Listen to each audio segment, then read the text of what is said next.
سلام دوستان عزیز، روزتون بخیر. ایشالله که سلامت و خوب باشید. و امروز تصمیم دارم برای شما شله زرد درست کنم و مواد لازمم تهیه کردم که شامل برنج، شکر، زعفران و مغز بادام، خلال بادام و این روزای خوشگل که برای تزیینشه، گلاب و سینمن، همون دارچین میشه. بله، که برنج و اندازه هاشو میخوام براتون بگم. هر چقدر که برنج شما برمیدارید 2 برابرش میتونید شکر بریزید و من با تجربه‌ای که داشتم و درست کردم، برنجایی که درست کردم و اندازه‌هایی که درست کردم، برنجی که به دستم اومده که خیلی عالی میشه، برنج تایلندیه یا برنج استرالیایی هستش، برنج جاسمین هستش، جاسمین رایس. بعد در برابر هر پیوانه های همین کاپ ها، هر کاپی که دوست دارید، برنج و یک کاپی که اگه درست میکنید 2 برابرش شکر یا 1.5 برابر، بستگی به ذائقه شما داره چقدر دوست دارید بریزید، و آب و 7 برابر من میکنم. بزرگ در نظر بگیرید. شروع کنیم. من 2 پیوانه، چون من دوست دارم هر جا که میرم با خودم یه چیزی ببرم، دست خالی نرم. دوست دارم اون چیزی هم که میبرم دستکار خودم باشه، غذا باشه یا کیک، هر چی باشه کار خودم باشه، که فردا قراره یه جایی برم، تصمیم دارم یه خورده شله زرد ببرم. حالا برنجو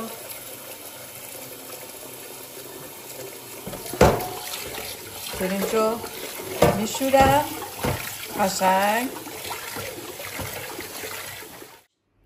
برنجو قشنگ من شستم، کاملا شسته شد و پیوانه‌ای که من گرفته بودم این بودش که با همینم 7 برابر آب میریزم. بستگی به برنج شما داره که چقدر آب میبره. 3 تا 4 5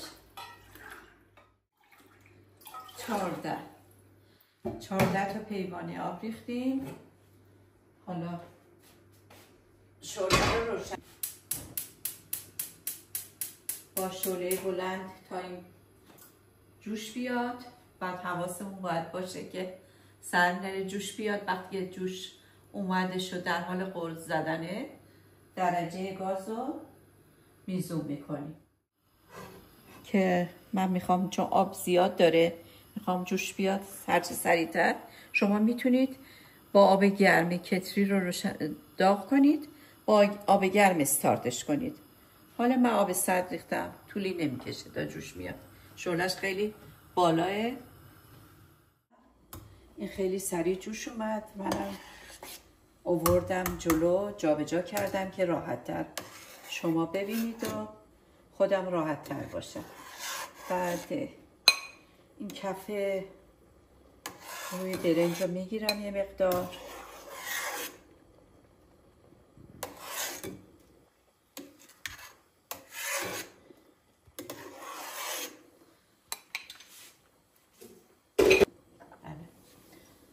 یه مقدار الان زعفرون بهش اضافه میکنم. در چند مرحله زعفرون اضافه میکنم.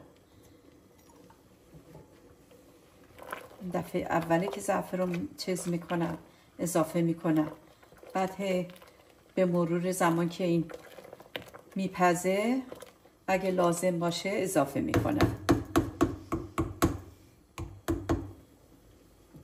این شعله بزرگ گذاشتم، ولی شعله رو یه ذره میارم پایین که آروم آروم بپزه.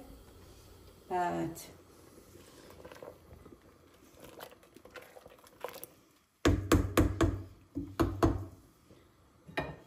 حالا میذاریم یه مقدار آروم آروم بپزه. دوباره میام سر میزنیم. گاهی باید هم بزنیم که شل زرد ته نگیره. خیلی دسر خیلی راحتیه. هم دوست دارن این دسر رو. همه جا میشه استفاده کرد.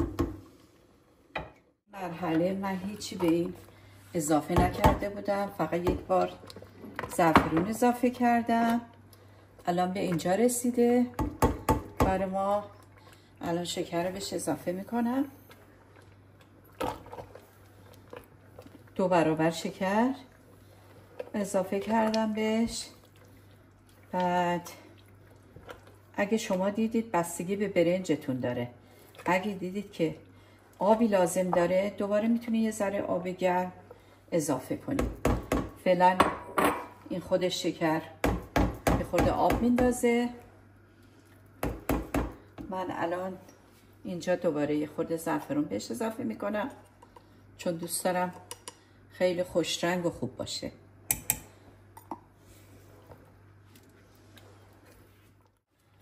خلال بادمون که داشتم اینم بهش اضافه میکنم.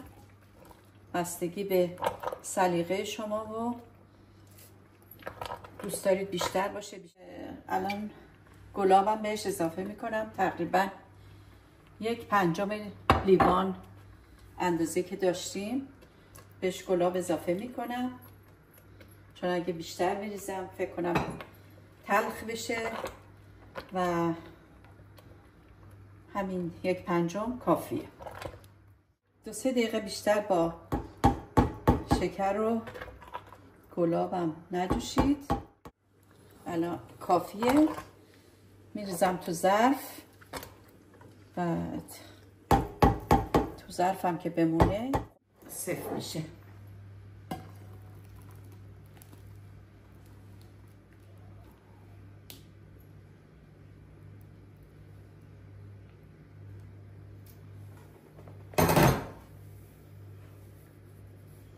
اینم از شل زرد امروز مامون.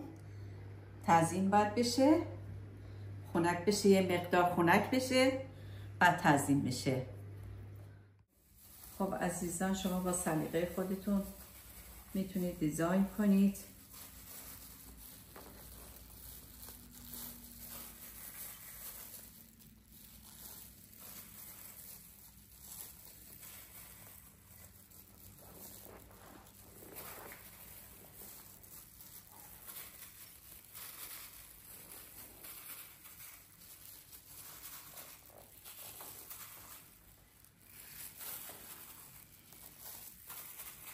این هم از شل زرد امروز ما. انشالله که شما هم درست کنید و نوشیجان کنید.